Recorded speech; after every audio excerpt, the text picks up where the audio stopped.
Kevin Costner, Robin Wright Penn, and Paul Newman star in Message in a Bottle. Alicia Silverstone discovers Brendan Fraser is a blast from the past. And alien Christopher Lloyd turns Jeff Daniels' life upside down in My Favorite Martian.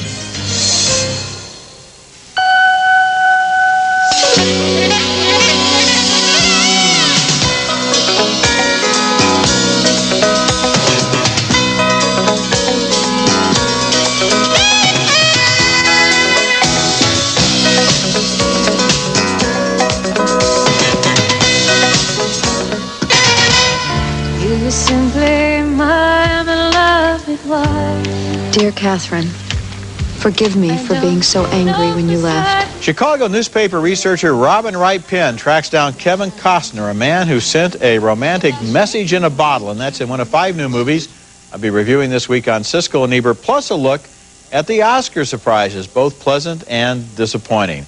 I'm Roger Ebert of the Chicago Sun-Times. Gene Siskel is taking off the rest of the season to continue recovering from surgery.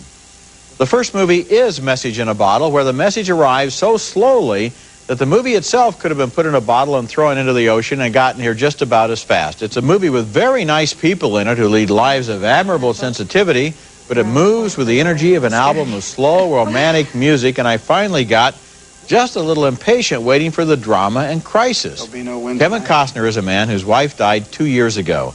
He sent her a message in a bottle, and it was found by Robin Wright Penn, who tracked down the author to the Outer Banks of North Carolina.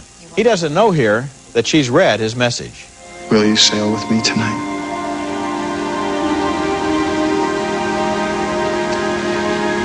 I go back in a few days. And I can't change that because my son's coming home. I don't know if this makes sense. Maybe.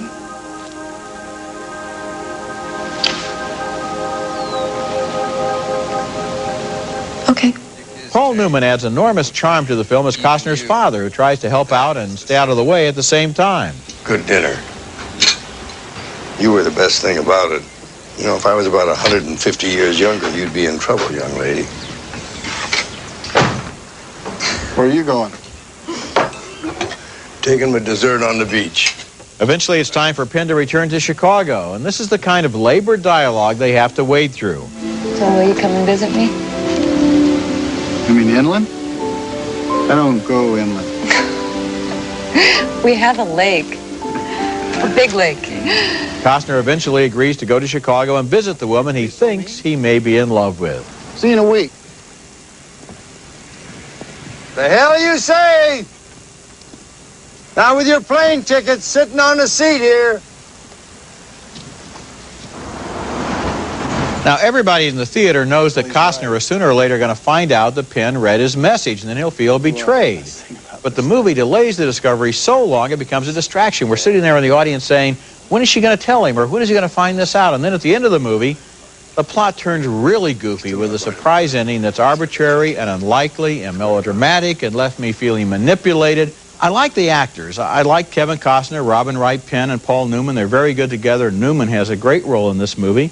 But the characters don't really seem to have the kind of connection they should, especially this guy. I mean, she likes him because he's a shipwright, and he has a house with a beautiful view of the ocean, and he looks neat in his nautical gear, and he's a man of few words, and she feels sorry because his wife was an artist and she died and all this stuff. But he doesn't really have any conversation, and if he were the guy at the next desk at her newspaper in Chicago, she probably wouldn't even go out to lunch for him. We don't believe the romance. So, thumbs down from me for Message in a Bottle.